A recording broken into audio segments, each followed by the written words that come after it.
कुछ लोग थे जो वक्त के साँचों में ढल गए, कुछ लोग थे जो वक्त के साँचों में ढल गए, कुछ लोग थे जो वक्त का सचा बदल दिए। मैं सोनू कुमार आप सभी लोगों को प्रणाम करता हूँ। यहाँ पर उपस्थित इस सभा में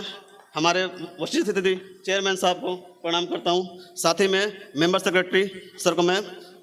प्रणाम करता हूँ, और इस सभा में उपस्थित जितने भी लोकमान्य गण हैं मैं उन सारे लोगों को प्रणाम करता हूँ। आज हम 14 अप्रैल को बाबा साहेब भीमराव अम्बेडकर जी के जन्मतिथि को मनाते हैं, बल्कि जन्मतिथि नहीं, हमारे लिए एक ऐसा दिन है जिस दिन जहाँ पर हम अपने विचारों और देश के सारे संघर्ष के प्रतीक को अपने लिए मनाते हैं, चाहे वो व्यक्ति किसी भी समाज से हो, किसी भी वर्ग से हो, किसी भी प्रोफेशन से हो, जैसे ब्यूरोक्रेसी हो गया, IAS हो गया, जैसे किसी भी देश का नेतृत्व कर रहा हो, उन सभी लोगों को एक तिथि ऐसा है कि उन्हें अपने बात को आवाज़ मिला अपने स्टैंड पर रखने के लिए। तो आज हम बाबा साहेब भीमराव अम्बेडकर जी के कुछ रिफॉर्म्स के बारे में बात करते हैं। जैसे कि पहला रिफॉर्म्स है वुमेन एम्पावरमेंट,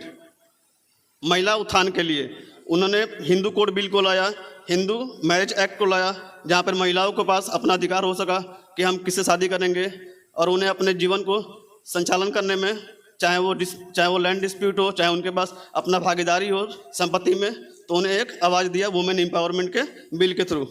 दूसरा, उन्होंने आंदोलन किया था महासत्याग्रह,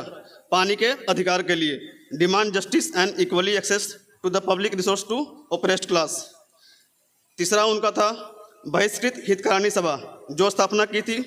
हुई थी जहाँ शिक्षा और सामाजिक सुधारों का दिशा में एक बड़ा कदम था। तो बाबा साहब का एक कोट है वुमेन एम्पावरमेंट के लिए कि मैं किसी समुदाय की प्रगति उस समाज में महिलाओं की स्थिति से भापता हूँ। अगर किसी समाज में कोई महिला है, अगर उनके पास डिग्री है, तो वो उस समाज के उत्थान के लिए वो ये मानते हैं कि उनका जो डिग्री से उनको मानते हैं कि समाज में महिलाओं की स्थिति बेहतरीन हुई है, और हम अपने समाज में अगर बढ़ रहे हैं, आगे बढ़ रहे हैं, चाहे वो किसी भी फील्ड में हो, महिलाओं का सबसे बड़ा उत्थान हुआ है, और हमारा संविधान ने उनको ताकत दी है कि हम उसके जरिए कहीं भी किसी भी शिखर तक आगे तक पहुंच सकते हैं। उसके बाद है स्टेट सोशलिज्म, जन मालिक सरकार, resource for production and distribution of resource, मतलब कि जो भी रिसोर्स है उस पर सबका बराबर का हक है, चाहे वो किसी भी वर्ग के हो, किसी भी समाज के हो। संविधान ने वो ताकत दी हुई है कि वो उस अधिकार को, उस अनुच्छेद को, उस सेक्शन को यूज़ करके वो किसी भी पैमाने से अपने अधिकार को पा सकता है, चाहे वो एजुकेशन हो, चाहे वो नौकरी हो, चाहे वो अपने देश में एक मत देने का अधिकार हो, तो वो बाबा साहेब भीमराव अम्बेडकर जी के संविधान ने देने का काम किया है। इसी का एक बिल आया हुआ था यूनिवर्सल एडल्ट फ्रेंचाइजी, जो कि 1918 में सभी लोगों के मत के अधिकार के लिए एक संविधान बनाया गया था। उसके बाद इकोनॉमी के रूप में बाबा साहेब भीमराव अम्बेडकर जी का सेंट्रलाइजेशन ऑफ बैंक का कॉन्सेप्ट दिया गया था, जो कि RBI को 1934 में उन्होंने सेंट्रलाइज्ड बैंक के रूप में तैयार किया था, जिसमें कि उन्होंने 3 बुक्स लिखी हुई थी। पहली बुक का नाम है administration and finance of east India company, दूसरी बुक का नाम है the evolution of provincial finance in British India, तीसरा बुक है the problem of rupees, its origin and solution. उसके बाद बाबा साहब का एक कोट आता है कि संविधान केवल वकीलों का दस्तावेज नहीं है,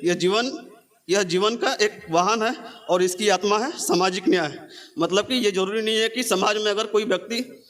एक वकील है, अगर वो ब्यूरोक्रेसी के एडवोकेसी के फील्ड से है, तो वो संविधान को अपने अनुसार तोड़ मोड़ कर सकता है, बल्कि वो उसके जीने का एक आत्मा भी है कि हम संविधान के अनुच्छेद को, उसके सेक्शंस को यूज़ करके हम किसी भी हद तक, किसी भी लेवल तक जाकर अपने अधिकारों को पा सकते हैं। उसके बाद बाबा साहेब ने लेबर पार्टी का गठन किया था 1936 में, जिसमें कि उन्होंने अपने 3 बुक दिए हुए थे, बहिष्कृत भारत, मूक नायक, जनता।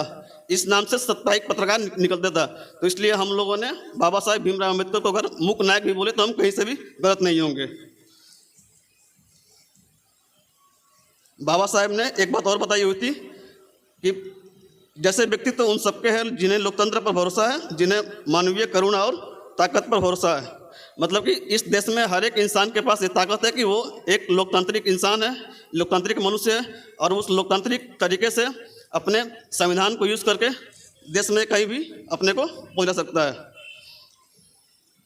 उसके बाद propel India to social justice and equality. उसके बाद उन्होंने एक आंदोलन किया था फ्री एक्सेस टू टेम्पल्स, जाति भेदभाव को हटाने के लिए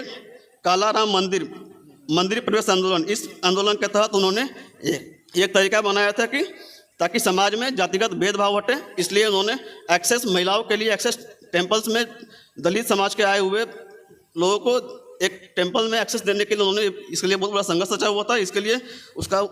एक नाम था कलाराम मंदिर। इसमें प्रवेश पाने के लिए उन्होंने एक बहुत बड़ा योगदान दिया हुआ था। बाबा साहेब का एक कोट है, मनुष्य नश्वर है वैसे ही विचार भी नश्वर है, मनुष्य नश्वर है वैसे ही विचार भी नश्वर है। एक विचार को प्रचार और बहस के जरिए जीवित रखा जा सकता है। धन्यवाद।